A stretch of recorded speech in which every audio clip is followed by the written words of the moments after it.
Buenos días, estamos haciendo este estudio bajo la forma de video acerca de un tema que ha generado bastante discusión dentro de lo que es la doctrina cristiana y que es el libre albedrío. ¿Hasta dónde es cierto que tomamos nuestras propias y libres decisiones sin estar sujetos a presiones, necesidades, limitaciones, condicionamientos o incluso a una predeterminación divina?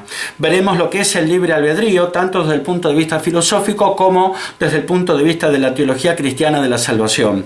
Veremos que si bien existe el libre albedrío, desde nuestra perspectiva, el mismo interactúa con un universo dominado por el determinismo, donde la predestinación divina, derivada del conocimiento anticipado que Dios tiene sobre los hechos futuros, juega un papel preponderante.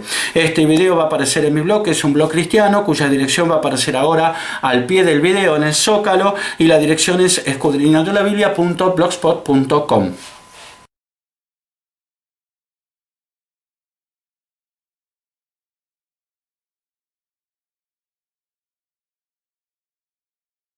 El libre albedrío es la creencia según la cual las personas tienen el poder de elegir y tomar sus propias decisiones.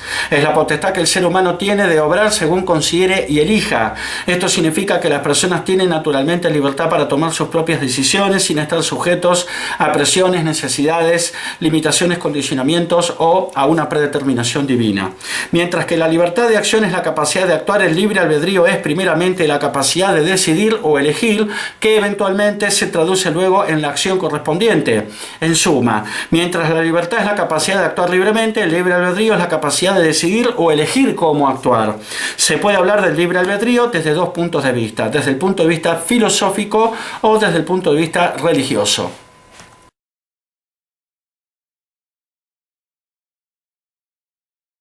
Al hablar del libre albedrío desde el punto de vista filosófico, debemos hablar de diferentes corrientes de pensamiento, como son el determinismo, según el cual todos los eventos son el resultado inevitable de una causa previa, es decir, todo lo que pasa tiene una razón de ser. El indeterminismo, contrario obviamente al determinismo, y una forma de libertarismo, que ya veremos qué es, según el cual el libre albedrío realmente existe y esa libertad hace que las acciones sean un efecto pero sin una causa previa. Luego tenemos el compatibilismo, según el cual el libre albedrío aún existe en un universo determinista, es decir, aunque todo tenga una razón de ser, hay libertad de elección. La filosofía que acepta tanto el determinismo como el compatibilismo se llama determinismo suave. Luego tenemos el incompatibilismo, según el cual es imposible creer en la existencia del libre albedrío en un universo determinista, es decir, todo tiene una razón de ser, por lo que no puede existir libertad de elección. La filosofía que acepta tanto el determinismo como el incompatibilismo se llama determinismo radical o severo. Y luego tenemos el libertarismo, según el cual los individuos tienen plena libertad de elección y por lo tanto rechaza toda forma de determinismo. Como no es el objeto del presente estudio, nada más diremos sobre el libre albedrío desde el punto de vista filosófico. No obstante, los anteriores conceptos se dieron para ver cómo influyeron en el pensamiento religioso o más precisamente en la teología cristiana de la salvación.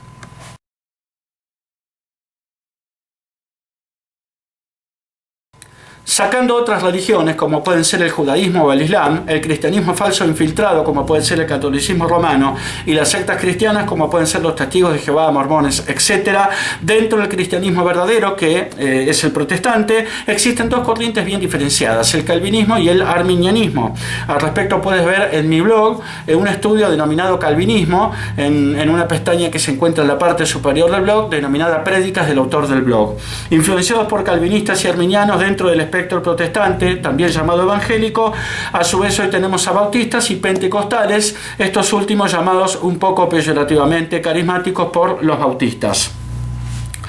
Desde el punto de vista del cristianismo, el libre albedrío significa que las personas, en cuanto a su salvación o condenación, tienen plena libertad para tomar sus propias decisiones sin estar sujetas a una predeterminación divina. En relación al libre albedrío y en cuanto a la salvación o a la condenación de nuestras almas, en general podemos decir que mientras los bautistas, influenciados por el calvinismo, suelen adoptar alguna forma de determinismo, los pentecostales, influenciados por el arminianismo, suelen ser indeterministas, pudiendo incluso existir entre ambos una tercera posición al aceptar la existencia del libre albedrío, aún en un contexto determinista que, como vimos, se llama compatibilismo.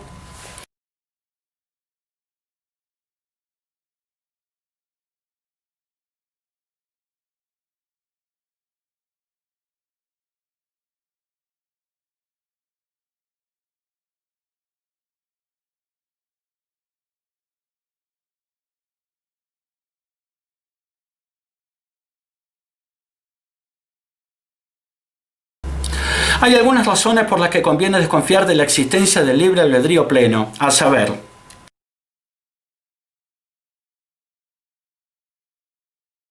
los hombres no pueden acercarse ni elegir a Cristo por sí mismos. Jesucristo dijo en Juan 6:44 al 45 lo siguiente: ninguno puede venir a mí si el Padre que me envió no le trajere, y yo le resucitaré en el día postrero. Escrito está en los profetas, y serán todos enseñados por Dios. Así que todo aquel que oyó al Padre y aprendió de él, viene a mí.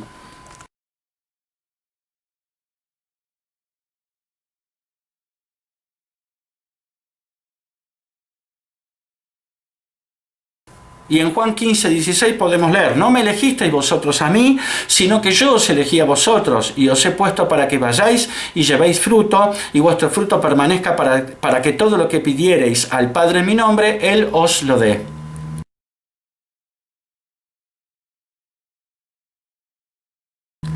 No obstante, alguien podría afirmar que, si bien es cierto que Cristo eligió a sus apóstoles, conforme lo acabamos de leer en Juan 15:16, esto no significa que nos elegiría también a nosotros.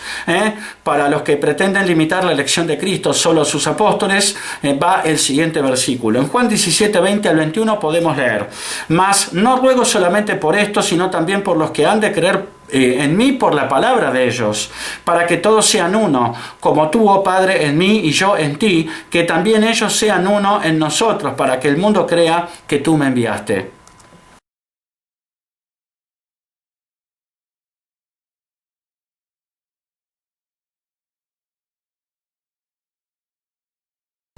Cristo oró por nosotros, es decir, por las generaciones venideras de cristianos, al igual que oró por sus apóstoles.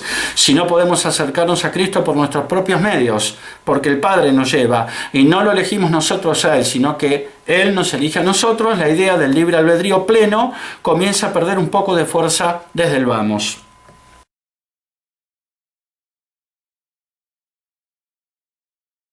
La fe inicial para alcanzar la salvación no es nuestra. Pablo escribe en Efesios 2:8 al 9 lo siguiente: porque por gracia sois salvos por medio de la fe, y esto no de vosotros, pues es don de Dios, no por obras para que nadie se gloríe.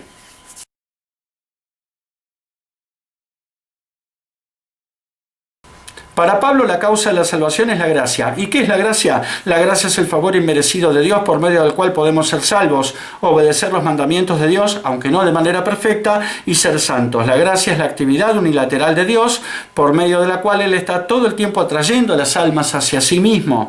La gracia es una de las principales actividades divinas, conforme lo establece Juan 5:17. Y el medio para acceder a esta gracia, que es la causa de la salvación, es la fe en el Evangelio presentado en 1 Corintios 15:3 al 4. La fe es el boleto de entrada a la gracia, según lo establece Romanos 5:2. Pablo dice además que esto no de vosotros, pues es don de Dios. La palabra don significa aquí regalo. Ahora bien, ¿qué es lo que no es nuestro sino un regalo de Dios? La salvación, que es por gracia por medio de la fe. Esto significa que ni la salvación ni ninguno de los elementos necesarios para alcanzarla, que son la gracia y la fe, son nuestros. Ya sabemos que la gracia no es nuestra, sino que es una actividad divina, según vimos que está establecido en Juan 5:17. Pero ¿qué pasa con la fe? Para Pablo, la fe por medio de la cual accedemos a la gracia, según lo establece Romanos 5:2, tampoco es nuestra. Pablo afirma que la salvación no es por obras para que nadie se gloríe, es decir, para que nadie pueda jactarse delante de Dios de haberse salvado por sus propios méritos. No nos podemos jactar ni siquiera de nuestra fe, es decir, de haber creído en el Evangelio presentado en 1 Corintios 15:3 al 4. Pablo reafirma esta idea cuando escribe en Romanos 3:27 al 28 lo siguiente: ¿dónde pues está la jactancia? Queda excluida. ¿Por cuál ley? ¿Por la ley de las obras? No, sino por la ley de la fe. Concluimos pues que el hombre es justificado por fe sin las obras de la ley.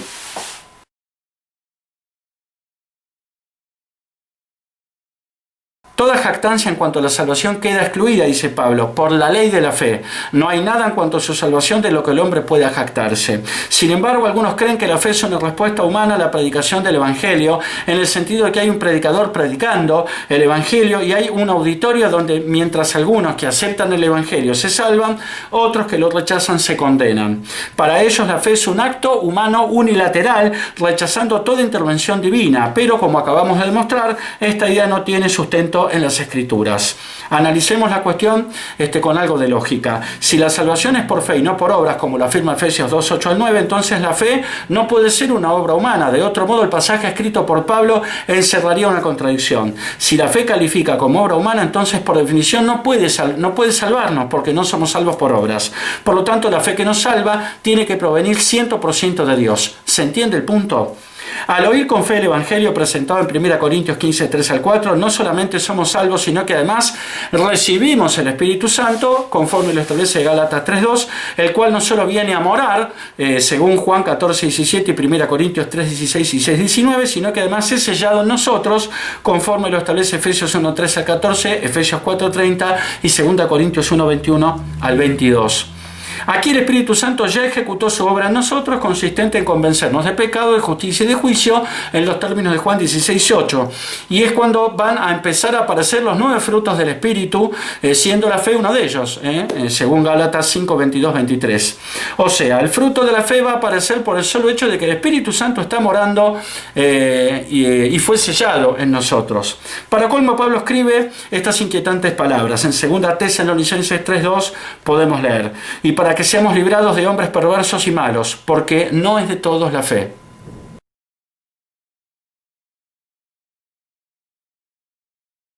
Ni la fe inicial para salvación, conforme Efesios 2, 8 al 9, ni la fe como fruto del Espíritu Santo, conforme Gálatas 5, 22 al 23, son nuestras, con lo cual la idea del libre albedrío pleno continúa perdiendo fuerza.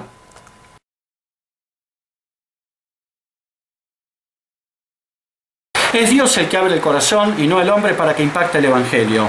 Cuando el Evangelio se predica fuera de la iglesia o se lee la palabra de Dios en privado, no todos en ese momento son convencidos de pecado en los términos de Juan 16:8 y de su necesidad de Cristo. Es por eso que hay 2 llamamientos, un llamamiento externo y un llamamiento interno. El llamamiento externo puede ser descrito como palabras del predicador, pero para que la salvación acontezca, para que la salvación opere, ese llamamiento externo debe ser acompañado y complementado por el llamamiento interno del Espíritu Santo de Dios. Una ilustración de esta enseñanza es la siguiente situación descrita en el libro de los Hechos de los Apóstoles. En Hechos 16, 13 al 14 podemos leer: y un día de reposo salimos fuera de la puerta junto al río donde solía hacerse la oración, y sentándonos hablamos a las mujeres que se habían reunido. Entonces una mujer llamada Lidia, vendedora de púrpura de la ciudad de Tiatira, que adoraba a Dios, estaba oyendo, y el Señor abrió el corazón de Lidia para que estuviese atenta a lo que Pablo decía.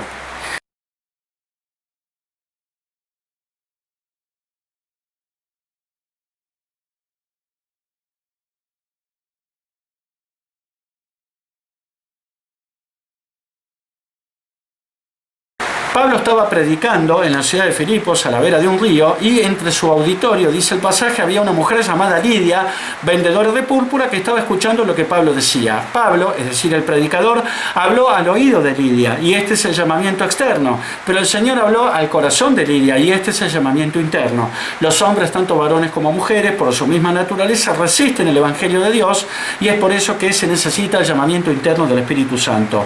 Esto explica por qué ante una misma predicación algunos son impactados por el Evangelio, mientras que para otros el Evangelio permanece todavía oculto en los términos de 2 Corintios 4:3. ¿Cuántas veces incluso nosotros mismos hemos escuchado el Evangelio sin mayores consecuencias para nosotros, hasta que el velo nos es corrido y somos impactados? Tampoco somos nosotros los que abrimos nuestro corazón para que el Evangelio nos impacte, sino que es Dios, con lo cual la idea del libre albedrío pleno termina de perder fuerza del todo.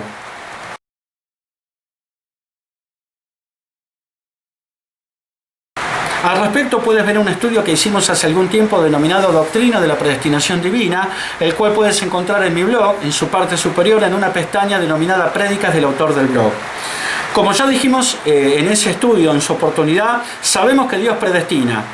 Esto lo podemos ver en Romanos 9, 21 al 24, Efesios 1, 4 al 5, 1 Pedro 2, 8, Judas 1, 4. Incluso sabemos que lo hace en forma individual, conforme surge de Jeremías 1, 5 y Gálatas 1, 15 al 16. Motivo por el cual la pregunta no es si Dios predestina, podemos ver que sí lo hace, sino que la pregunta sería en base a qué criterios predestina.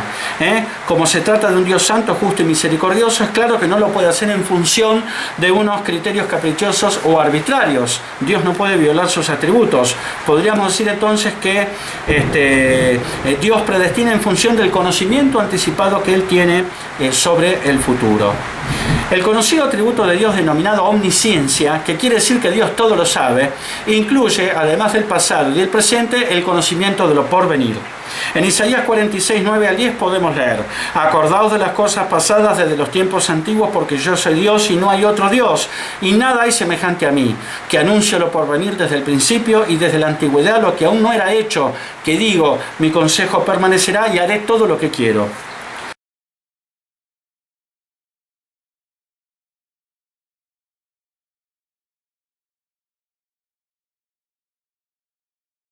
Este conocimiento del futuro está aludido en la Biblia como presciencia en 1 Pedro 1:2 y también como conocimiento anticipado en Hechos 2:22 al 23.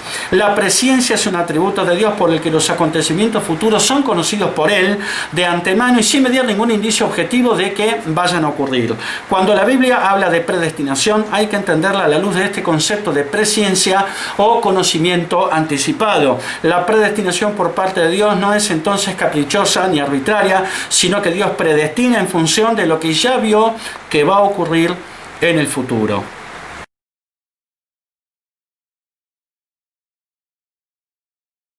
Nuestra existencia física tiene lugar en 4 dimensiones.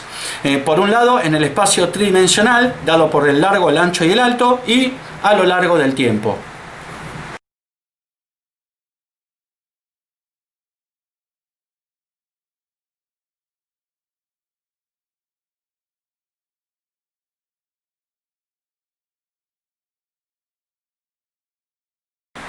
Pero Dios no está limitado a estas dimensiones en las que el hombre existe. Dios es un ser espiritual, según surge de Juan 4:24, y también es luz, según surge de 1 Juan 1:5, por lo que en esencia Dios es un ser de otra dimensión, que no tiene ninguna de nuestras limitaciones. Por eso no debe extrañarnos, aunque no podamos comprenderlo, que Dios pueda ver anticipadamente el futuro en las dimensiones en las que nos movemos nosotros.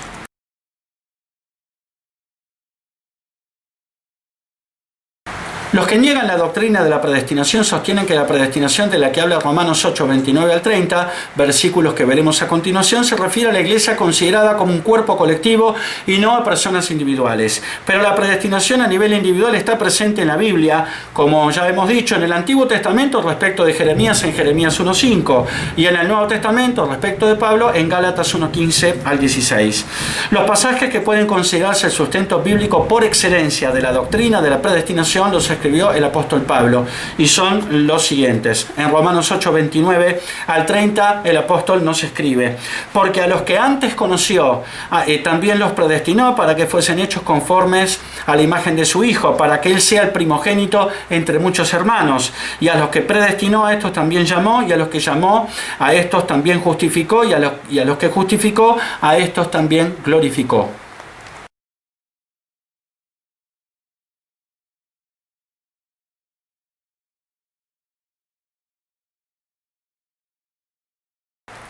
Jack Kelly, el reconocido ensayista bíblico norteamericano, muy citado por nosotros en nuestros estudios y lamentablemente fallecido en el otoño americano del año 2015, lo explica estupendamente bien.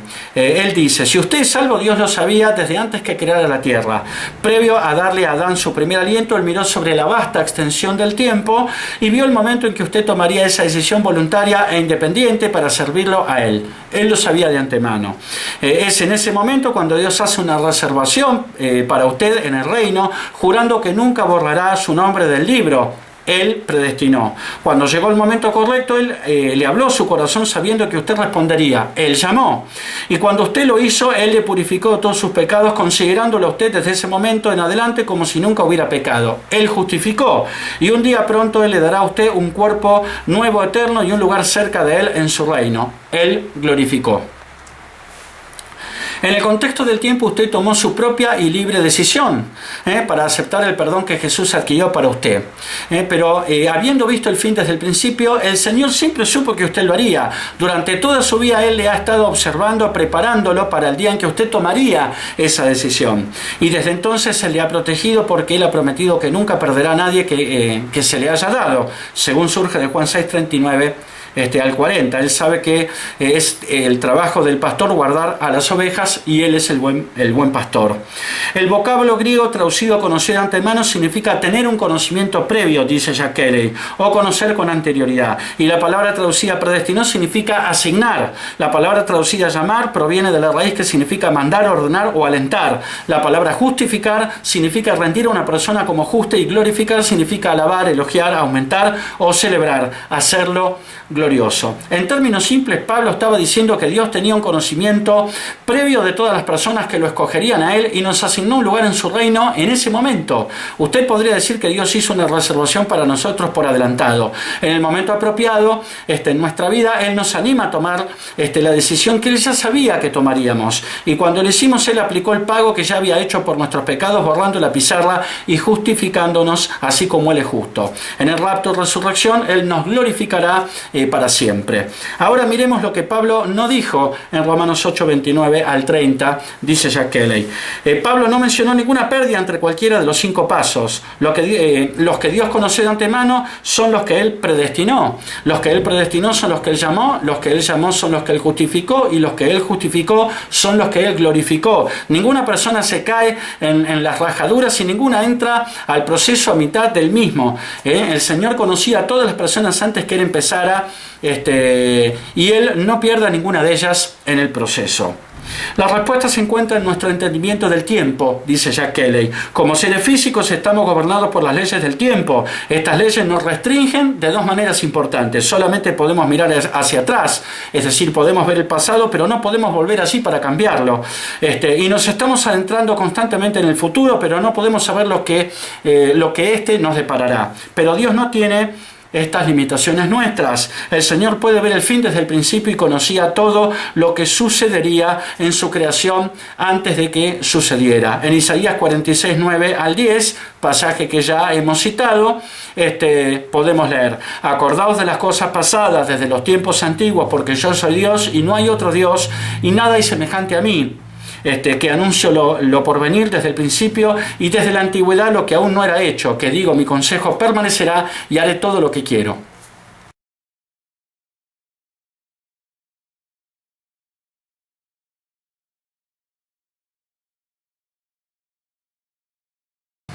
Sin embargo, el conocer todo desde el principio no es lo mismo que controlar todo lo que sucede. Desde el contexto del tiempo nosotros tomamos nuestras propias decisiones y somos responsables de nuestras propias acciones. Y aquí podemos ver el libre albedrío. Podemos demostrar esto, dice Jack Kelly, de una manera simple, por ejemplo, cuando miramos un video de un evento deportivo que ya ha sucedido. Cuando se tomó el video, los jugadores y entrenadores hacían el mejor esfuerzo para ganar, empleando ciertas estrategias durante el juego, las cuales ellos creían que les ayudarían a ganar, y cambiando esas estrategias cuando la situación lo ameritaba.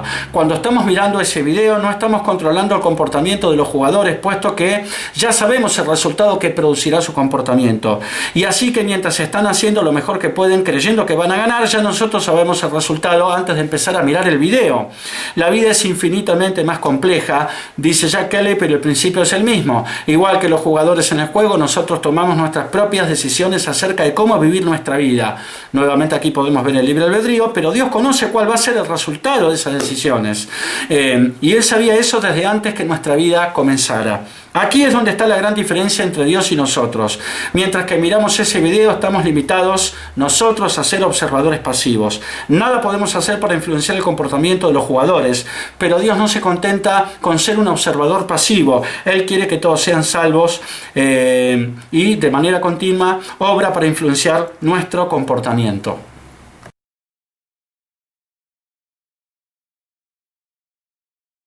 Hay un mostrador y por lo tanto hay 2 lados. De un lado del mostrador estamos nosotros, tomando nuestras propias decisiones. Del otro lado del mostrador está Dios, conociendo el futuro en detalle, sabiendo exactamente lo que pasará e influyendo en nosotros, por ejemplo, dándonos la fe inicial para salvarnos, abriendo nuestro corazón para que nos impacte el Evangelio, animándonos a tomar la decisión que Él siempre supo que tomaríamos para que las cosas terminen exactamente como Él vio en forma anticipada que terminarían. Podemos decir entonces que desde nuestra nuestra perspectiva existe el libre albedrío, pero dentro de un contexto determinado por el conocimiento anticipado que Dios tiene del futuro y por ende condicionado por la influencia divina. Para Dios no habrá ningún tipo de sorpresas, y de esto da cuenta el siguiente versículo. En Apocalipsis 13:8 podemos ver: y la adoraron todos los moradores de la tierra cuyos nombres no estaban escritos en el libro de la vida del Cordero que fue inmolado desde el principio del mundo.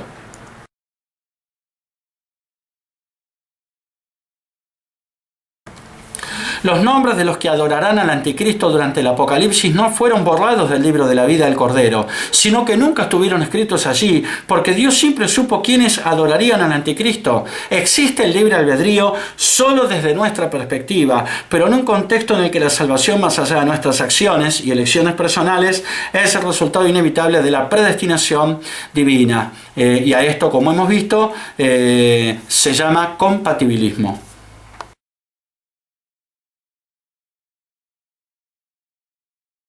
Bueno, llegamos al fin de este estudio bajo la forma de video. Espero que les haya gustado, que les haya resultado entretenido, pero por sobre todas las cosas que sea de bendición y de edificación para todos aquellos que terminen viendo este video. Y bueno, nos estamos despidiendo hasta el próximo estudio, seguramente también bajo la forma de video.